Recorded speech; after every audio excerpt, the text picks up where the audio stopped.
என்ன செய்யாது, நடக்காத காரியம்.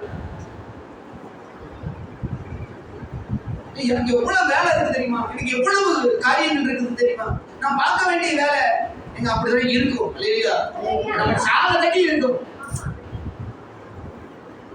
அதன் மத்தியில தான் நீ தேவனுக்கு நேரம் ஒதுக்கணும். கடைசி வரைக்கும் இருக்கும்.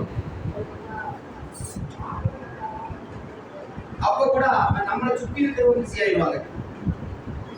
கவனிங்க கவனிங்க கவனிங்க, நாம சத்தியத்தை அறியணும். சொல்லலாமா? சத்தியத்தின் பின்னாடி இருக்கிற அந்த வல்லமைய, அந்த அதிகாரத்தை, அந்த மேன்மையை நாம புரிந்து கொள்ளணும். நாம விலகி கொள்ளும் போது நாம மாத்திரம் விடுதலையாக போகிறது இல்ல, நம்மை கொண்டு தேவன் அநேகரை என்ன செய்வாரு, விடுதலையாக்கணும்.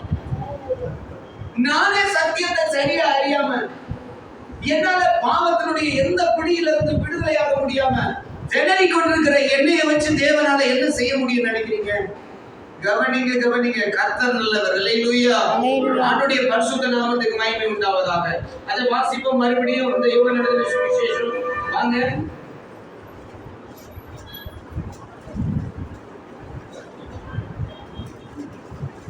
யோவான் எழுதின சுவிசேஷம் 8:32.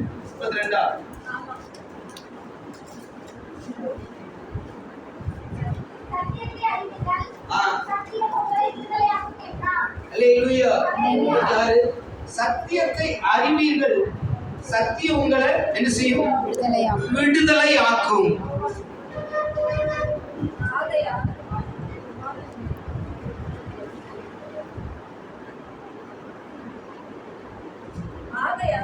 அனுபத்தி யார் வாசிங்க? விடுதலை ஆக்கினார். சொல்லுங்க, யார் விடுதலை ஆக்கினார்? குமாரன் உங்களை விடுதலை ஆக்கினார்.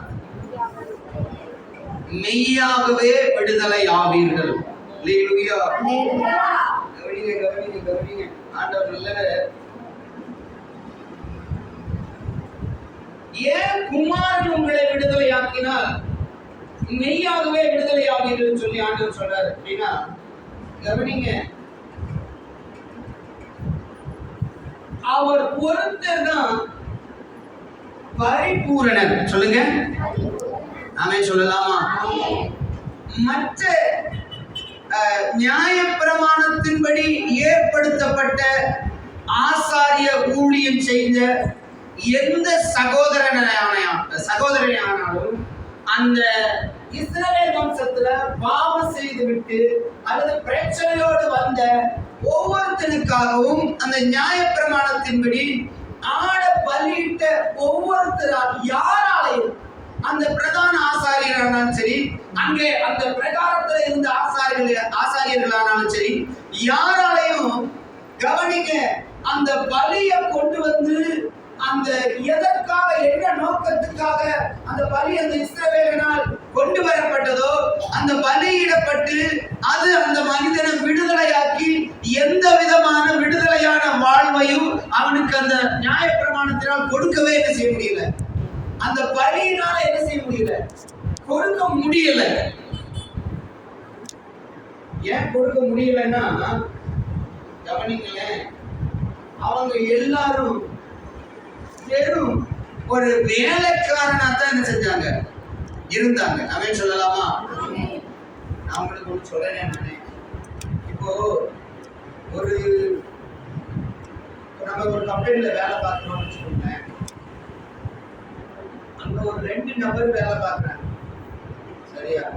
அங்க 2 நபர் இருக்கிறாங்க, வேலை பார்க்குறாங்க.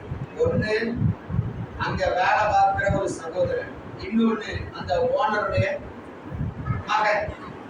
சரியா?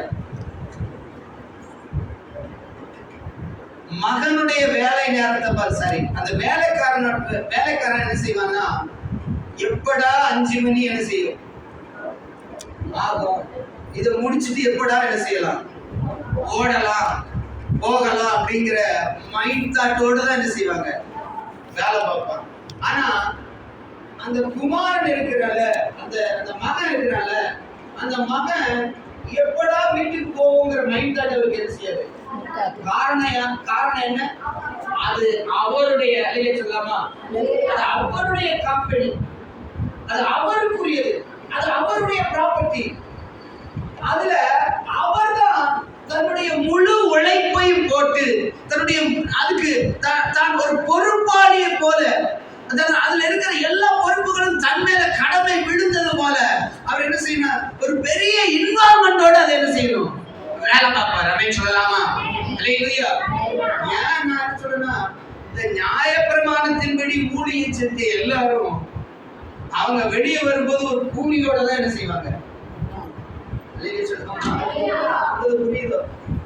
ஆமா, ஒரு கூலி அவர்களுக்கு இருந்து உண்டு. அதனால ஆண்டவரே ஒரு இடத்துல இயேசு கூலி இல்லாமல் எவன் உங்கள் ஒப்பிடத்தின் மேல் என்ன செய்வான், அப்பத்தை படைப்பான் அப்படின்னு சொல்லி இயேசுவர். கவனிங்க.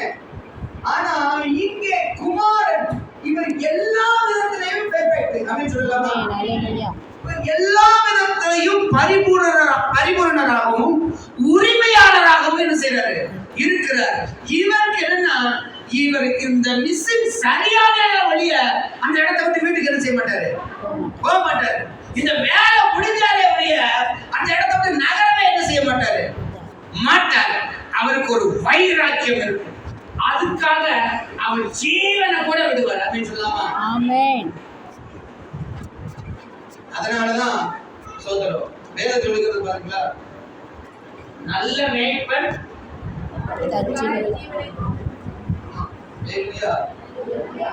ஜீவனை கொடுங்க எடுத்துக்கிறார்.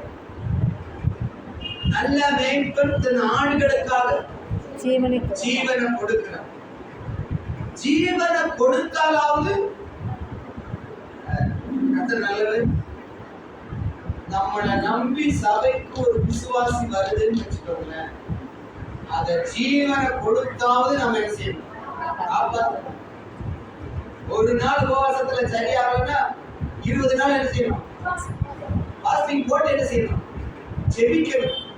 அந்த உத்தரவாதம் நமக்கு என்ன செய்யப்பட்டிருக்குது, கொடுக்கப்பட்டிருக்குது. அதனாலதான் உண்மை உள்ளவன் என்று நம்பி நம்மளை இந்த ஊழியத்துக்கு தேவன் செஞ்சிருக்கிறாரு, ஏற்படுத்தி இருக்கிறாரு. கவனிங்க.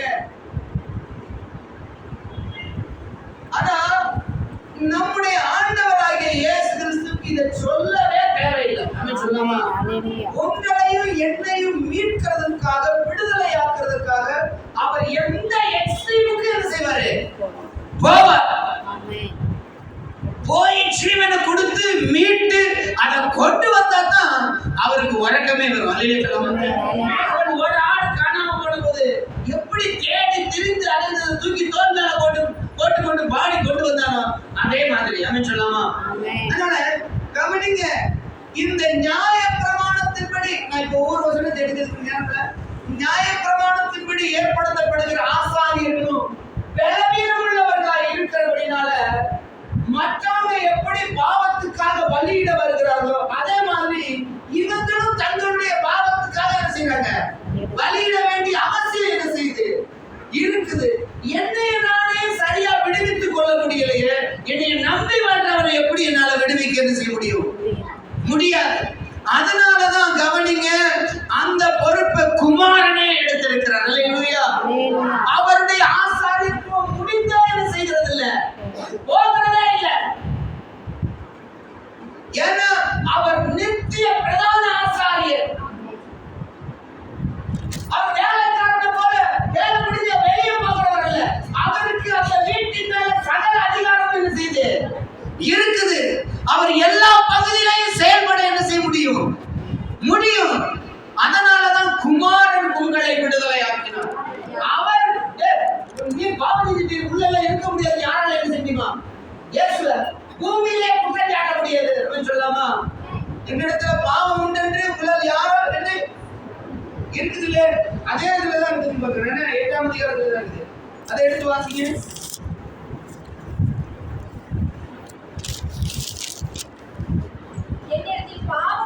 எத்தனாம் வசனமா? 46. என்னிடத்தில் பாவம் உண்டென்று உங்களை யார் என்னை குற்றப்படுத்த போடும்? நான் சத்தியத்தை சொல்லி இருக்க நீங்கள் ஏன் என்னை விசுவாசிக்கிறது இல்லை? என்னிடத்துல பாவம் உண்டென்று, நான் ஒரு பலவீனமான மனிதன் அல்ல. நான் உள்ள போயிட்டு வருஷத்துக்கு ஒரு தடவை உள்ள போயிட்டு நான் வர்றதில்ல. அவர் ஒரே தரம் பிரவேசித்தார். அவர் நித்திய மீட்பை உண்டு பண்ணினார். அவர் ஒரு தரம் தான் பிரவேசித்திருக்கிறார். ஏன்னா அவர் பலவீனமான மனிதர் அல்ல. இல்லையா சொல்லலாமா? அவரை விசுவாசிக்கிறவனையும் அவரை நம்புகிறவரையும் அவரை ஏற்றுக்கொள்ளுகிறவர்களையே பாவம் மேற்கொள்ள முடியாதுன்னா அவரை எப்படி மேற்கொள்ள முடியும்? அதனாலதான் சொல்றேன், குமாரன் உங்களை விடுதலை ஆக்கினார். அவரை நம்புங்க. அவர் தான் நமக்கு எல்லாம். நம்முடைய ஒரு தேவ மனுஷன் சொன்ன மாதிரி கவனிங்களேன், ஒரு பக்கம் நம்முடைய நியாயங்களை எல்லாம் எழுதி என்ன செய்யலாம், வைக்கலாம். இன்னொரு பக்கம் நம்முடைய பாவங்களை எல்லாம் எழுதி வச்சா எது அதிக வெயிட்டா இருக்கும்? நல்லது. இப்போ ஆண்டவருடைய பாதத்துல விழுறதை தவிர நமக்கு வேற வழியே என்ன செய்யல. தயவு செய்து இயேசு கிறிஸ்துனுடைய பாதத்தை இருக என்ன செய்வோம், பிடித்துக் கொள்வோம்.